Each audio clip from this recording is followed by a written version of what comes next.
Thank you. Thank you. Minister of Municipal Affairs. We had a little bit of confusion, and I appreciate the recognition. And I am very proud to rise in support of the Poverty Reduction Strategy Act on this second reading debate. And I know that all of my colleagues are very proud to stand and to participate in this debate, given that it's been a long time coming, Honourable Speaker. There's been years of chronic ignoring and underfunding of the social programs that really has led this province to have real significant problems around the poverty rate. When you think about the fact that we have 100,000 children in this province who go to bed hungry, I'm mortified, Honourable Speaker, and I know that British Columbians are mortified. And it's embarrassing, frankly.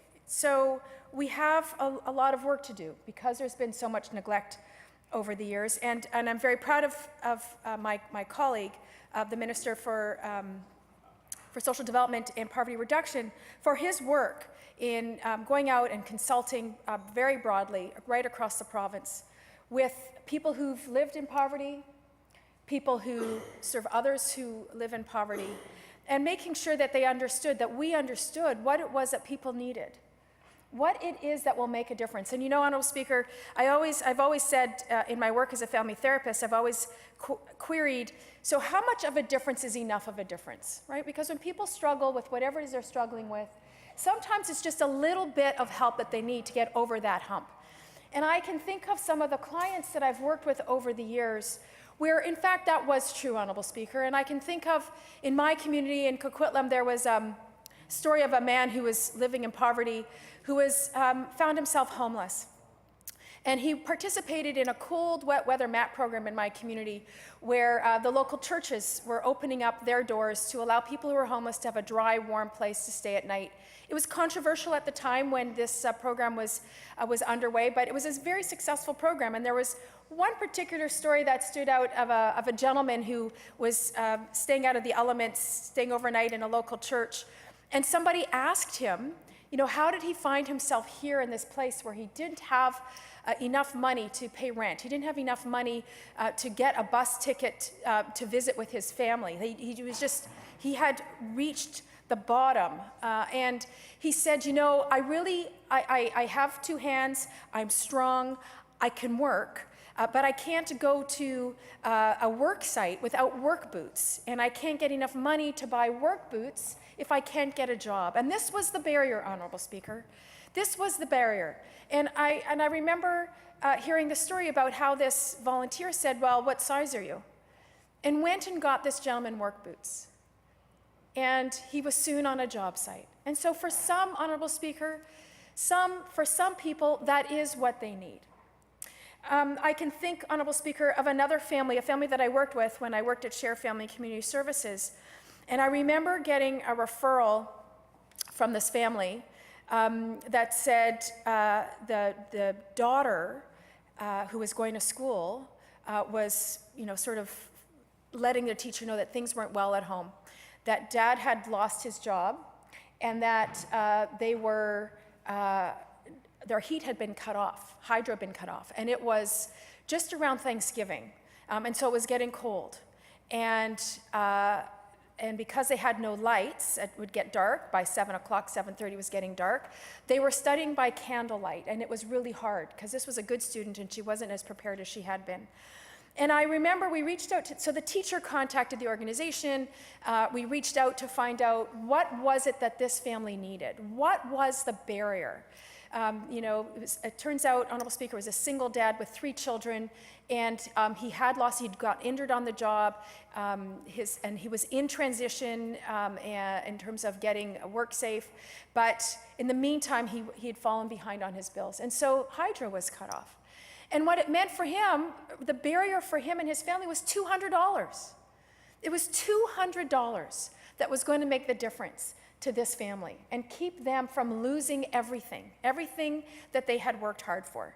So again, Honourable Speaker, the organization stepped up. It's not the mandate of the organization, but they said, we don't want you falling into significant poverty, and if $200 is going to keep the heat on and the lights on and make a difference, then that's what they were going to do. So, Honorable Speaker, here's just a couple of examples of what I would call short-term, interim poverty, where we can actually take action and keep people from having things get worse.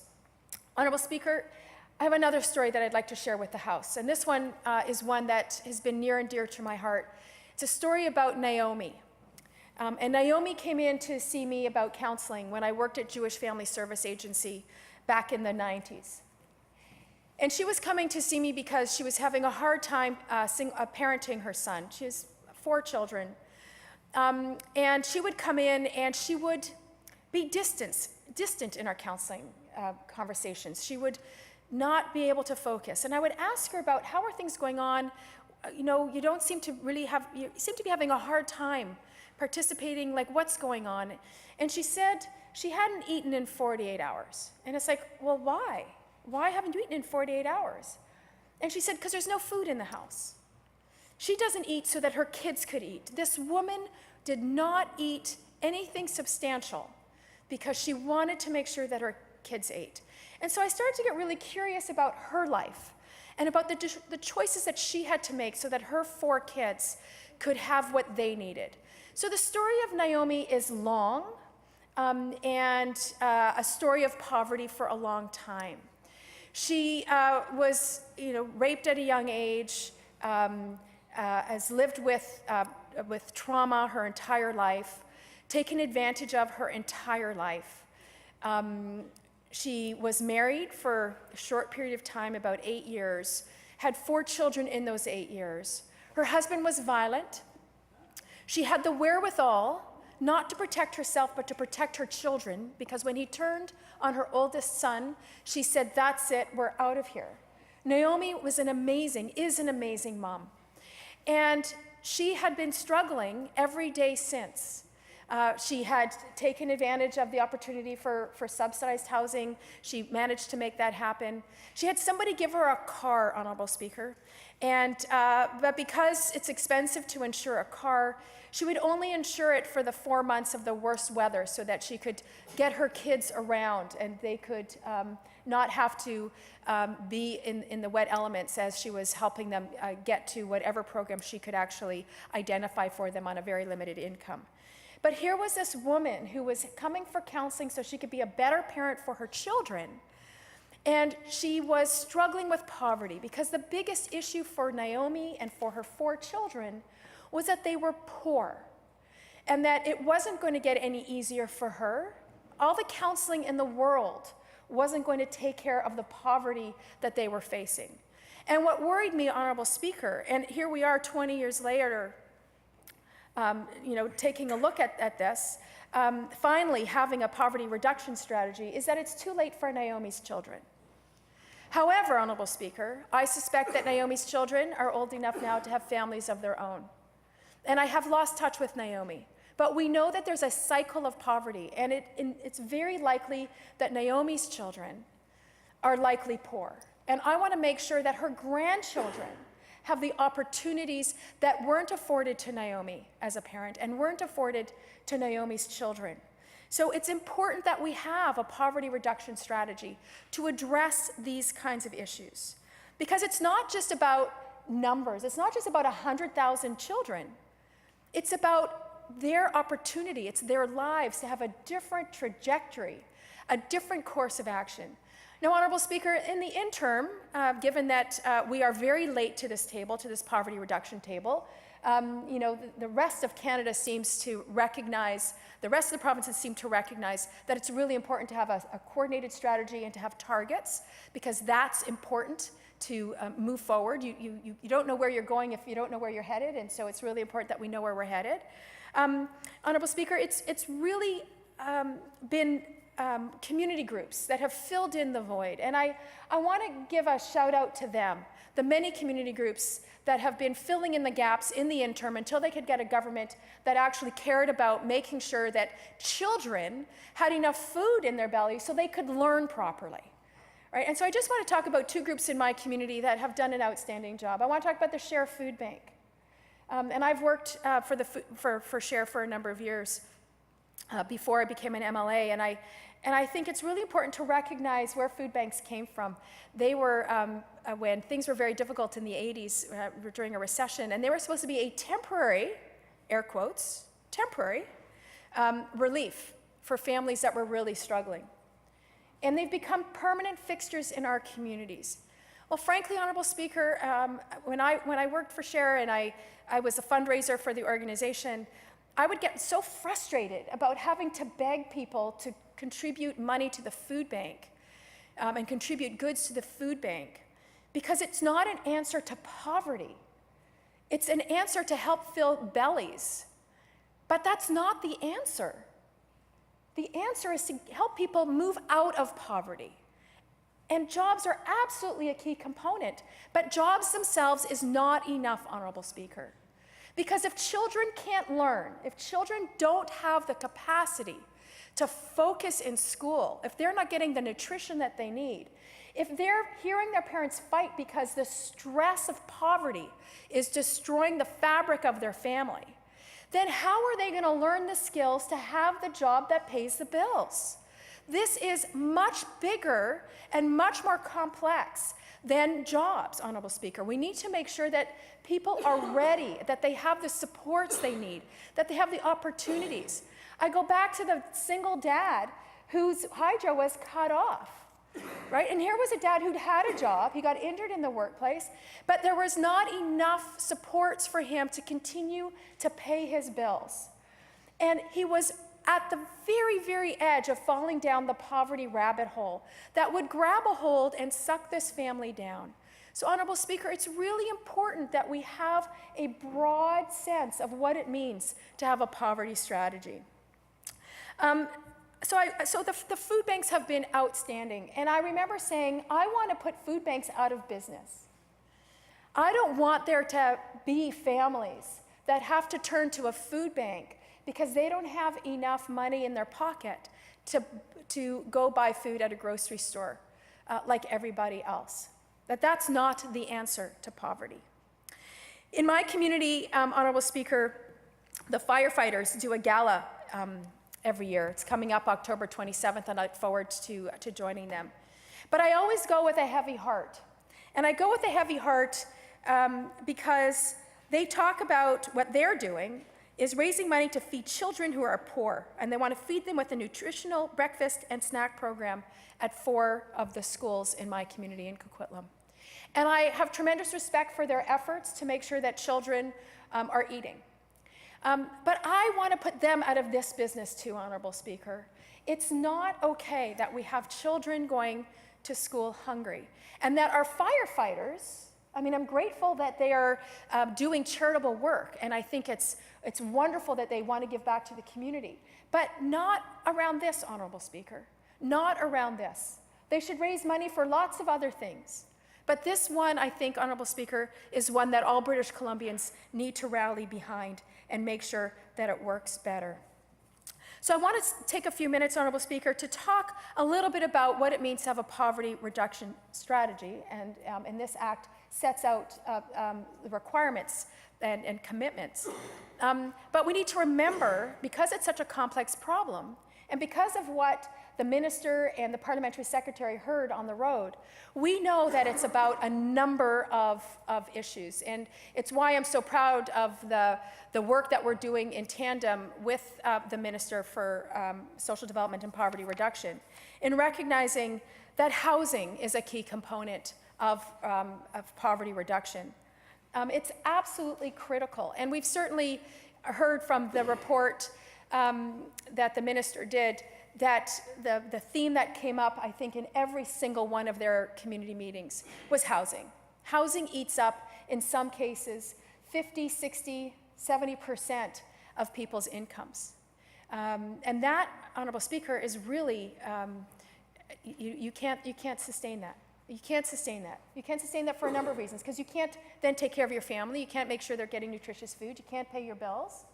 But it also means, Honorable Speaker, that you can't participate in the local economy. You can't go to restaurants, you can't get haircuts, you can't buy products, you can't use services. And so that, Honorable Speaker, means that the local economy starts to suffer too. So it's really a bad plan to not have a poverty reduction strategy. We need to actually look at this in a much broader perspective. So I'm very proud of the work that we're doing together, recognizing the housing component that we've already started on when we formed government. And we started in September with significant increases and recognizing that we need to address those who are most vulnerable, those who are homeless. And I'm very proud of the fact that in under a year, we were able to commit 2,000 units of a modular supportive housing for those who are most vulnerable. We still have more to do. Those programs are, many of them have been open, hundreds and hundreds of them have been open. We're seeing the impacts that that's making in Surrey and in Vancouver, and more are opening here on the island, in Parksville, in Cowichan. And we're going to continue, Honourable Speaker, to open up these homes. We've in the north, in Smithers, in Queen Charlotte. We've got some coming up in Richmond, Honourable Speaker. This is really, really important work, making sure that we can provide the people who are really, really challenged. They don't even have enough resource to have a roof over their head, Honourable Speaker. And so we're already starting to take steps to address that. But more than that, Honourable Speaker, we're investing in housing for others. So when I was talking about Naomi, who had fled a violent situation in order to protect her 4 children, I think it's important to recognize that it's been 20 years since there's been any investment in housing for women fleeing violence, and our government's committed significant resources to make sure that those women and those children have the opportunity to have a safe place to call home, and that comes with transitional housing. So they have a couple of years to get their feet underneath them, to figure out what their next steps are so that they can make sure that their needs are met. And so they don't fall into this travesty of poverty that really takes a hold of families for years and years and generations. We need to be able to intervene. And we've done this also with our Indigenous Housing Fund, Honourable Speaker. We've had dozens and dozens and dozens of proposals on this fund, making sure that we can provide housing for the Indigenous people in British Columbia, both on and off reserve, because what the report has shown, and we've heard this before, is that Indigenous people are absolutely overrepresented in the number of people who are poor, and making sure that they have housing will help ease some of those challenges. We also, Honourable Speaker, have had almost 150 proposals for affordable rental homes for families and seniors throughout the entire province. And that's almost $2 billion of housing that we're committed to delivering for those families, 14,000 units. Families have been struggling, and I think of the single dad who had lost, well, was at risk of losing his job. He was in between. He'd been injured in the workplace, and I think about what having that kind of housing would have made the difference for him, so that his hydro wouldn't have been cut off if he had more affordable rent. So this is about real people, Honourable Speaker, real people who have been struggling every day. And when I think about Naomi, and I remember hearing from some people in my life who said, people have to be ready to work hard. Working hard is what gets you out of poverty. Well, Honourable Speaker, Naomi and the single dad, they're 2 of the hardest working people I think I've ever met. And so sometimes it's not about hard work. I try to think about Naomi's day when I asked her about what was her day like, and she talked about getting up and getting the kids ready. Oatmeal was always the breakfast because it's very inexpensive, but there was no brown sugar and there was no milk. So they had to eat it a little bit thick, so she would make it more watery so that it was a little bit more palatable, because she couldn't afford those as extras. It was limited supply.